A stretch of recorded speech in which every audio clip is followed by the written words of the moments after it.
સમગ્ર ગુજરાતનું સમગ્ર ભારતનું અને વિશ્વનું પણ નેતૃત્વ કરી રહ્યા છે એવા સૂત્રધારો આ ગુજરાત માટે વિશ્વને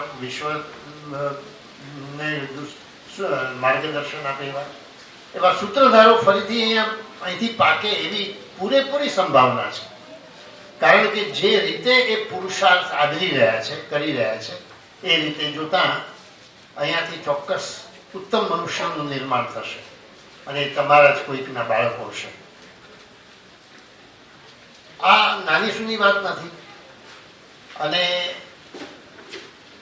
જ્યારે ભીમસિંહભાઈ જેવી વ્યક્તિ અહીંયા શિક્ષણ યજ્ઞ આદરીને બેઠી છે અને તમે બધા થોડી થોડી યજ્ઞ આહુતિ પણ આપી રહ્યા છો.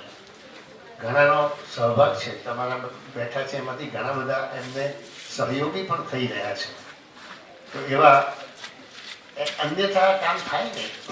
અને એમણે જે તપોવન વિશ્વવિદ્યાલય ઊભું કર્યું છે એને ભલે કદાચ યુજીસીની માન્યતા ના હોય પણ લોકોની છે, લોકોએ એને માન્યતા આપી છે કે આ કામ અહીંયા ખરેખર કામ થશે. અને વૃક્ષ સારું તો બીજ સારું તો વૃક્ષ સારું, એ નિયમ છે, એ સિદ્ધાંત છે. તો અહીંયા સરસ મજાના બીજનું વાવેતર કરી રહ્યા છે, બીજારોપણ કરી રહ્યા છે અને એની ઉપર ખાતર પાણી પણ કરે છે. અને અમે ક્યાંક ક્યાંક થોડું ખાતર આપીએ છીએ, થોડું પાણી આપીએ છીએ ચિલ્ડ્રન્સ યુનિવર્સિટીમાંથી. અને અમે તમારી બધાની સાથે એ રીતે જોડાયેલા પણ છીએ. કેટલીક વસ્તુ સમજવી જોઈએ આપણે બધાએ, વાલીઓએ.